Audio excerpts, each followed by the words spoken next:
Hey, what's up, everybody? Isaac here, Civil Engineering Academy. I'm excited to be with you again on another podcast episode. Today's going to be a good one. In fact, I bring on my brother Mark again. He's a regular, and he actually was part of a Utah Business Roundtable, and they discussed a lot of the, I don't know, what do you want to call it, the State of the Union on construction. And I just thought it would be really good to talk about what that experience was like, because what was talked about is really applicable countrywide, and I think it would be interesting to find out what the issues are and how do we move forward from some of the conditions that are being felt in the industry today in the construction world. So without further ado, I'm going to bring my brother Mark on, and we're going to talk about it right after this. All right, Mark, what is going on? Welcome to the podcast again. Hey, it's always a good time. Always fun to be here with you. So we always talk about fun stuff, don't we? Oh yeah, all the time, man. You're gonna become famous from this podcast. All right. I'm repping the Jazz today, even though they're tanking. So it's all good. But today's a late night edition. Mark's been, burning the midnight oil on projects, and we've had a hard time connecting. But I wanted to talk to you about, well, I guess, why don't you discuss what is this Utah Business Roundtable? What's that all about, and why do you? Yeah, it's a roundtable that's sponsored by Utah Business Magazine. And so every year they carve out a little time for professionals, leaders in the construction industry, those that are actively managing construction business. And so they do kind of they try to get a broad, they try to get a representative sample, I should say, of everybody in the construction industry. So there's a good sample of leaders from the big general contractor types that are into the big commercial building, and then there's big heavy highway and civil contractors, leaders that are in that part of the industry. But then they grab subcontractors too, specialty subcontractors, and they also get a good amount of people from the design industry. So it's kind of a good cross-section of the AEC industry. Right, the architects, the engineers, and the contracting industry. So awesome. It's kind of a cool little event. Well, I kind of figured, who was there and the players and the questions that were asked would really be not only applicable to where we are, but probably across the country, with issues that everyone's kind of facing in some way. So I thought maybe we could talk about some of the answers and questions and answers that they threw out there, and maybe you can discuss some of those. But one of those ideas, one of the questions is really how bad COVID affected the construction world, and really in what ways. So what kind of thoughts did you have on that? Yeah, the biggest impact was in the supply chain.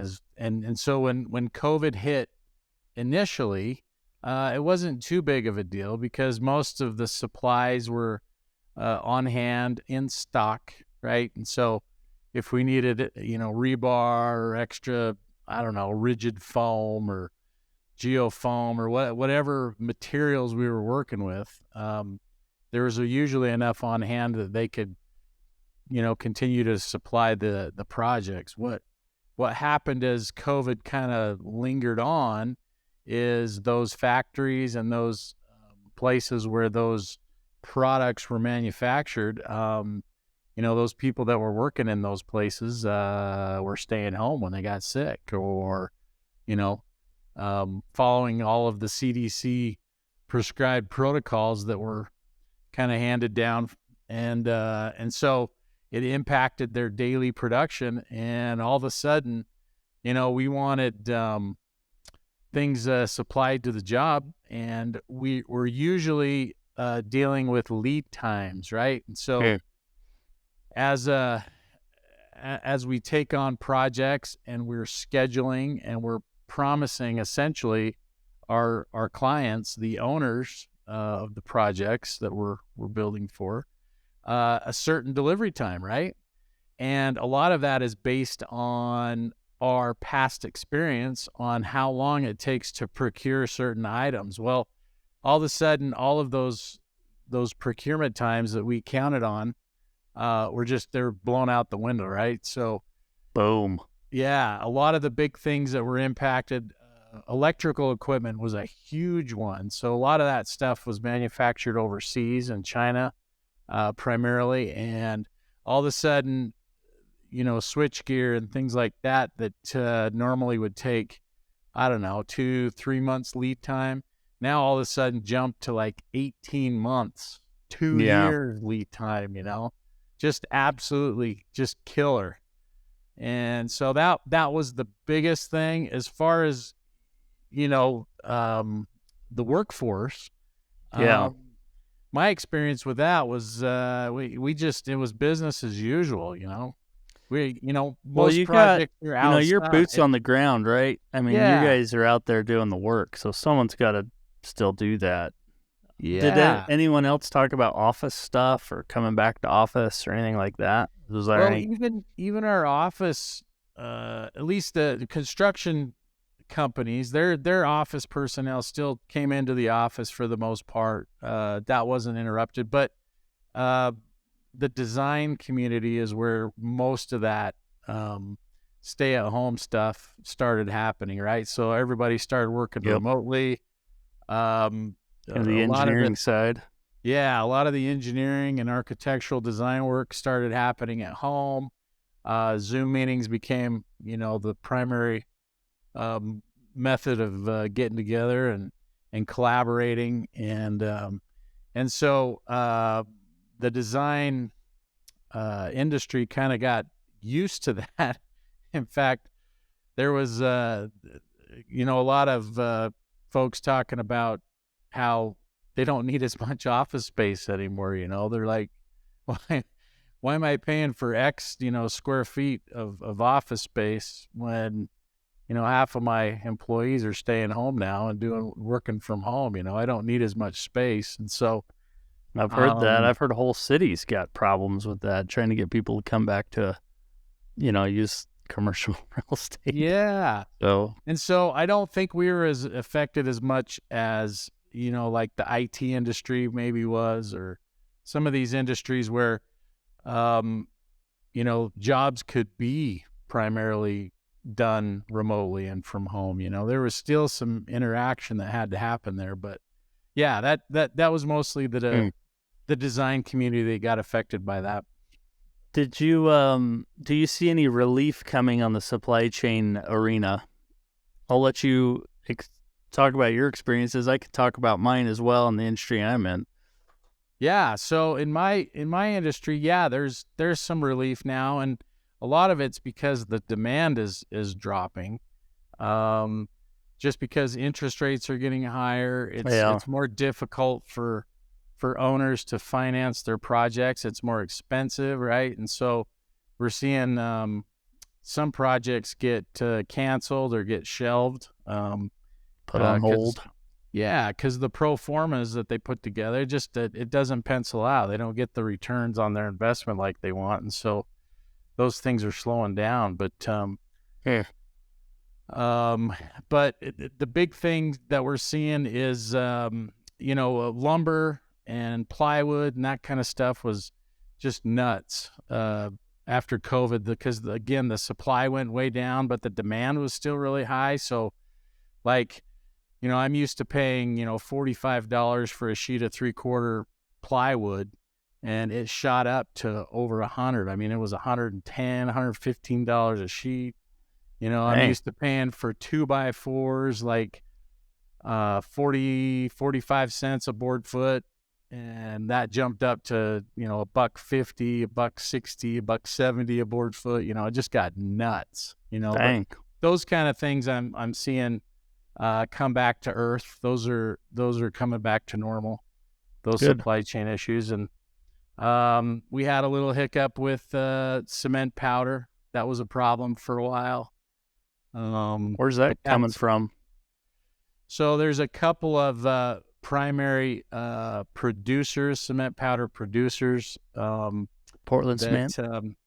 that the market's kind of dependent on, and they were impacted from COVID, and they also had some equipment issues that took some time to get remedied. But we had allocations on concrete, right? So we pour just thousands and thousands of yards of concrete every month, and all of a sudden we get calls from our suppliers, and they say, "Yeah, you're only going to get 400 cubic yards a week. That's all you get." And you're like, "What? Dang! I can't build function. I can't build like that." Yeah, and so how did that was get a built problem into? I mean, a lot of companies will, charge you for not finishing a job, right? You have penalties. Did that play a role? Did that go away? Still an issue? Well, it depended on the job. I mean, there was a lot of, so our contracts have force majeure kind of provisions in there, where if something unexpected happens, then we have recourse to, get compensated. But and some contractors were trying to claim that the supply chain issues qualified as kind of a force majeure issue, but there was some legal precedence against that. There wasn't a lot of not a lot of companies had good luck, with that. And so yeah, there was a lot of owners that were assessing liquidated damages for things that weren't completed on time. And so there was a whole time there where new contracts that were getting issued, contractors would try to make sure that there was some pretty robust language in there to help protect them against issues with COVID. If the supply chain gets affected, it's not our fault and we can't procure materials, we're going to get the time on the project is going to get adjusted, language like that, so that they're protected. So yeah, you got to put that in there. Yeah, but I know in my world, in the utility world, it definitely has shot up across the board for anything and everything, and it has not come down yet. Maybe that's just because, the electrification of the United States is just going crazy, and there's just a huge demand for energy, new transmission lines, new substations, etc. So demands and supply chain has always been an issue, and now most utilities are wanting stuff to be ordered very early in the project just to try to meet, lead times and figure it out in the budget of the schedule. So it's kind of been a mess, but it sounds like it's, everywhere. But yeah. Okay. Yeah, so it's nuts. But the other thing I was going to mention is steel. That's had some crazy fluctuations in pricing, but we've seen that come back down to earth as well. So good. Yeah, but I think most of that is because the demand is going down. The interest rates are up. Construction, new projects, or the number of projects starting is decreasing, and so yeah. Well, let's talk about this as well. It's kind of tied to everything else, but what about labor issues, labor concerns, aging labor, anything to deal with that? What's the state of labor these days in the construction world? So one of the big things we talked about is superintendents. And superintendents they're an invaluable part of the project, right? They're the guys that are taking the lead on sequencing and running the project and making sure things are crewed properly, right? So that all the tradespeople are allocated properly to the different functions on the job site, different scopes of work on the job site. Those guys are getting older and older, the experienced ones, and they're retiring. And there's been kind of a gap that's been created. So these older guys have gone through their careers, and there hasn't been a fresh supply of younger guys coming up through the ranks. And so the younger guys that are there are kind of getting forced into superintendent positions a little bit quicker than has been done in the past, because they're trying to close that gap, right? And so sometimes you get a little bit less experienced superintendent in a spot that he's still trying to catch up and learn the ropes. But it's just the situation that we're in, because there's a big gap there. There's been some younger guys that have been coming in, and so they're just getting pushed into things, leadership positions, a little bit quicker than has been done in the past. But what about like pay for those employees? Has pay gone up? Have they been asking for more? Oh yeah, pay has gone up tremendously. Not only for superintendents. I mean, it's amazing how much those guys can make a very, very good living.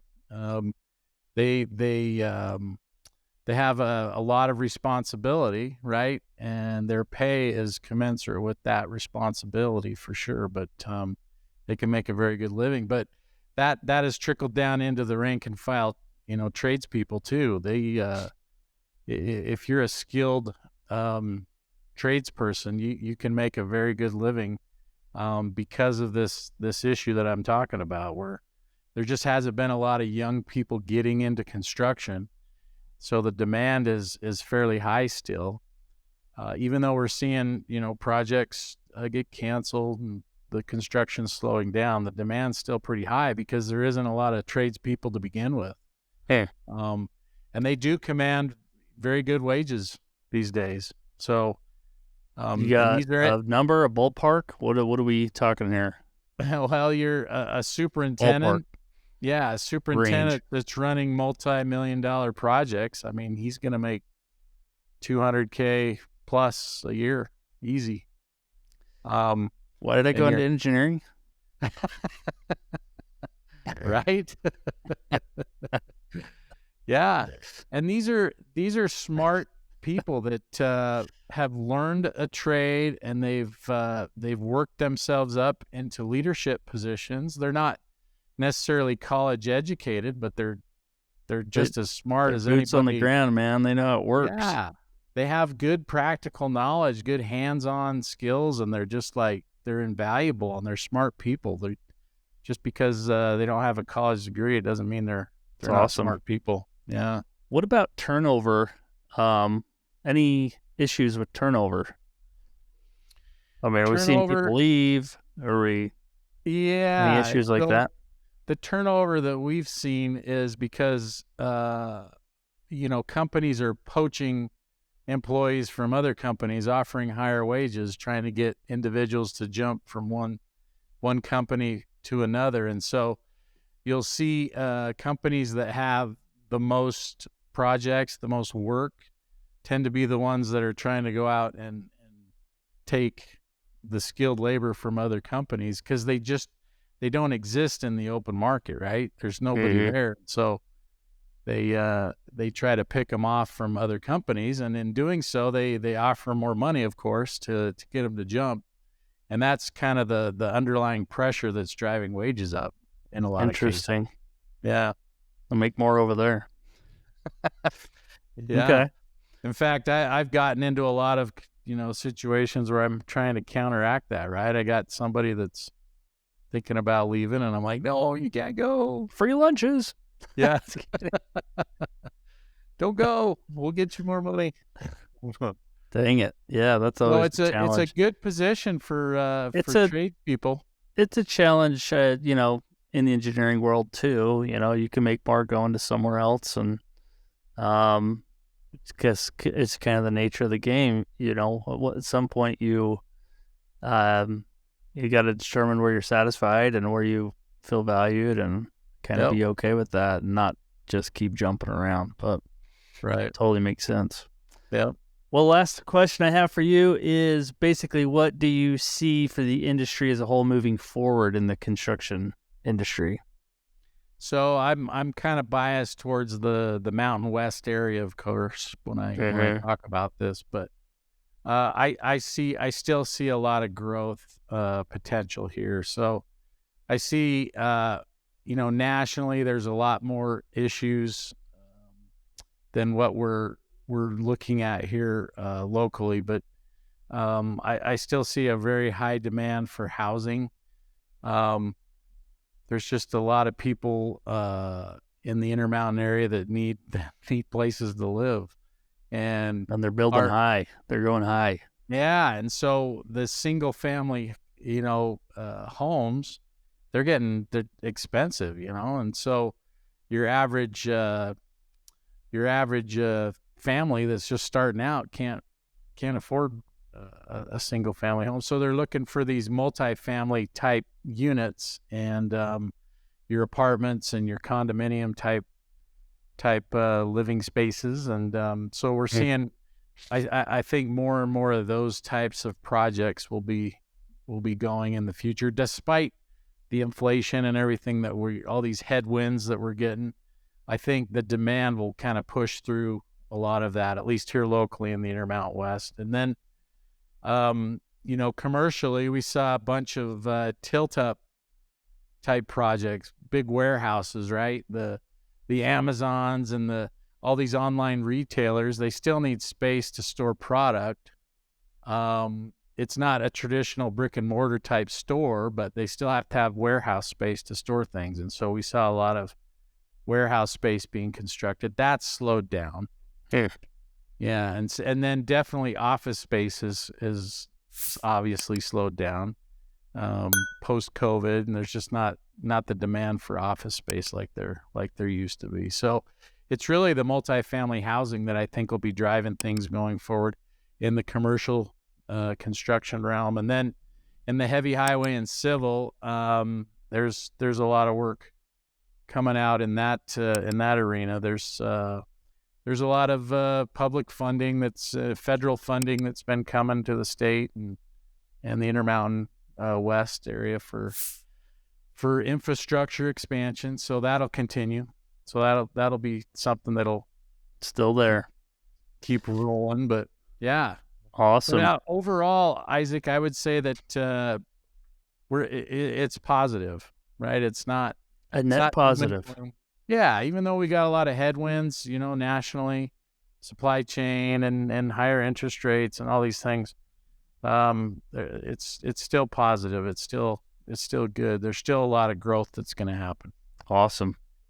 Well, I hope that's been informative for those listening. Mark, I appreciate you jumping on and giving us the State of the Union on the construction world and where things are headed. Appreciate jumping on and doing this. If anyone's out there studying for their exams and wants to become a civil engineer, check us out, civilengineeringacademy.com. We'll help you on your journey to become a professional engineer. And it's always a good time there as well. Anyway, Mark, thanks for doing this. You bet. We'll probably see you in another one. You betcha. All right. See ya. Yeah. Bye.